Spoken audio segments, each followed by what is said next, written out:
अपना फंडा हिंदी का डंडा, अपना अपना फंडा हिंदी का डंडा, जब तक डंडा ना लगे पूरा ना हो हिंदी का फंडा, जब तक डंडा ना लगे पूरा ना हो हिंदी का फंडा, अपना अपना फंडा हिंदी का डंडा, अपना अपना फंडा हिंदी का डंडा, जब तक डंडा ना लगे पूरा ना हो हिंदी का फंडा।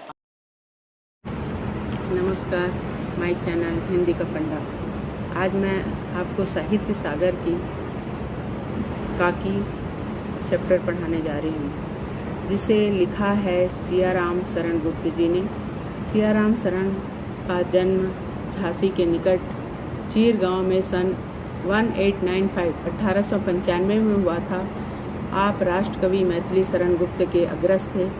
प्रारंभिक शिक्षा पूरी करने के बाद इन्होंने घर पर ही गुजराती, अंग्रेजी और हिंदी भाषा सीखी। गुप्त जी विश्व प्रेम, विश्व शांति, सत्य और अहिंसा के आजीवन प्रभावित रहे हैं। इनके साहित्य में दरिद्रता, कुरीतियों के विरुद्ध आक्रोश जैसे भावों की बहुलता है। गुप्त जी को दीर्घकालीन साहित्य सेवाओं के लिए सन 1962 में सरस्वती हीरक जयंती के अवसर पर सम्मानित किया गया। इन्हें नागरी प्रचारिणी सभा वाराणसी द्वारा सुधाकर पदक से विभूषित किया गया। 9 मार्च 1963 में इनका निधन हो गया।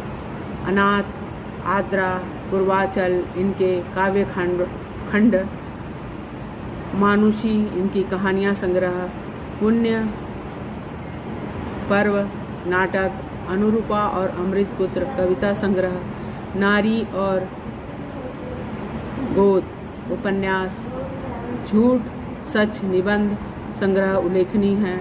गुप्त जी की भाषा सरल, सहज और व्यवहारिक है।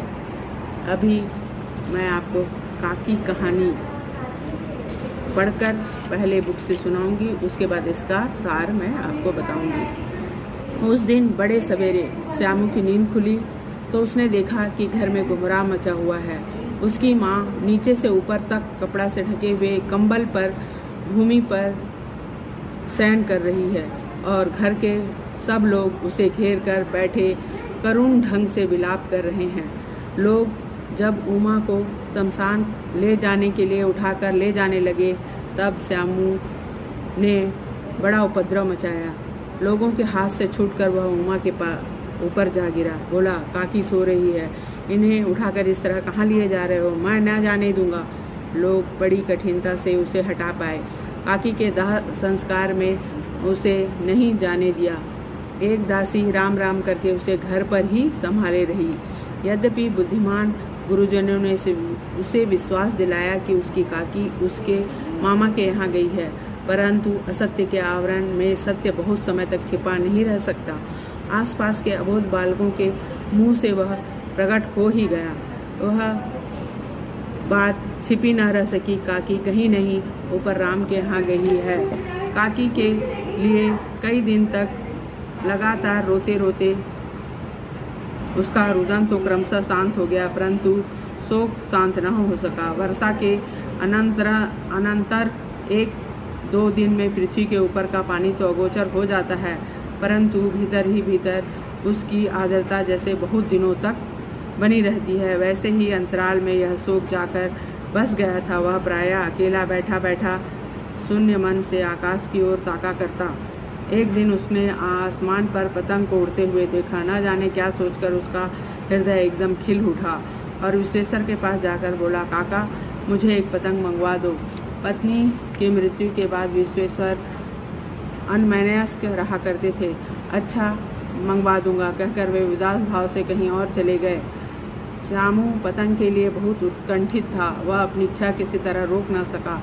एक जगह खूंटी पर विश्वेश्वर का कोट टंगा हुआ दिखा। इधर उधर देखकर उसके ने एक स्टूल सरका कर रखा और ऊपर चढ़कर कोट की जेबें टटोली। उसमें से एक चवन्नी का आविष्कार करके वह तुरंत वहां से भाग गया। सुखिया दासी का लड़का भोला श्यामू का समवयस्क साथी था। श्यामू ने उसे चवन्नी देकर कहा, अपनी जीजी से कहकर गुपचुप एक पतंग और डोर मंगवा दो। देखो खूब अकेले में लाना, कोई जान ना पाए। पतंग आई, एक अंधेरे कमरे में उसके में डोर बांधी जाने लगी। श्यामू ने धीरे से कहा, भोला अगर किसी से ना कहो तो एक बात कहूँगा। भोला ने सिर हिलाकर कहा, हाँ किसी से नहीं कहूँगा। श्यामू ने सिर हिलाकर कहा, मैं यह पतंग ऊपर राम के पास भेजूँगा, इसे पकड़कर काकी नीचे उतरेगी। मैं लिखना नहीं जानता, नहीं तो उसका नाम भी लिखवा देता। भोला श्यामू से अधिक समझदार था। उसने कहा, बात तो तुम्हारी बहुत ठीक है, परंतु एक कठिनता है। यह डोर पतली होती है, इसे पकड़कर काकी उतर नहीं पाएगी, इसे टूट जाने का डर है।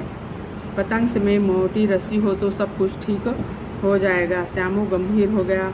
मतलब यह कि बात लाख रुपए की सुझाई गई है, परंतु कठिनता यह है कि मोटी रस्सी कैसे मंगाई जाए। पास में दाम तो है नहीं, वहीं और घर के जो आदमी काकी को बिना दया माया के शमशान में जला के आ गए हैं, वह क्या पतंग की डोर के लिए पैसे देंगे? उनसे इस बात के लिए कुछ कहना उचित होगा। उस दिन श्यामू को चिंता के मारे सारी रात नींद नहीं आई। पहले दिन की तरकीब से दूसरे दिन उसने विश्वेश्वर के कोट से 1 रुपया निकाला और ले जाकर भोला को दिया। बोला, देख भोला, किसी को मालूम ना पड़े, अच्छी अच्छी 2 रस्सियाँ मंगाना। एक रस्सी छोटी हो जाएगी तो जवाहर भैया से मैं एक कागज़ पर काकी लिखवा दूंगा। नाम की चिट रहेगी तो पतंग उन्हीं के पास पहुंच जाएगी। 2 घंटे बाद प्रफुल्ल मन से श्यामू और भोला अंधेरी कोठरी में बैठे बैठे पतंग में रस्सी बांध रहे थे। अकस्मात शुभ कार्य में विघ्न की तरह उग्र रूप धारण किए हुए विश्वेश्वर वहां आ पहुँचे। भोला और श्यामू को धमका कर बोले, तुमने हमारे कोट से रुपया निकाला है? भोला सक पकाकर एक ही डांट में मुखबिर हो गया। भोला, श्यामू भैया ने रस्सी और पतंग के लिए निकाला है। विश्वेश्वर ने श्यामू को तमाचे जड़ दिए। चोरी सीख कर जेल जाएगा? अच्छा, तुझे आज अच्छी तरह समझाता हूँ। यह कहकर फिर तमाचे जड़े और कान मलने के बाद पतंग फाड़ डाली। उन रस्सियों को देखकर कहा, ये किसने मंगवाई है? भोले ने कहा, इन्होंने यानी श्यामू ने ही मंगवाई है। कहते थे कि इन्हें पतंग तान कर काकी को राम के यहाँ से नीचे ले आएंगे। विश्वेश्वर हत बुद्धि होकर वहाँ खड़े रह गए। उन्होंने फटी हुई पतंग उठाकर देखी। उस पर चिपके हुए कागज पर लिखा हुआ था काकी। यह काकी कहानी यहीं पर समाप्त होती है।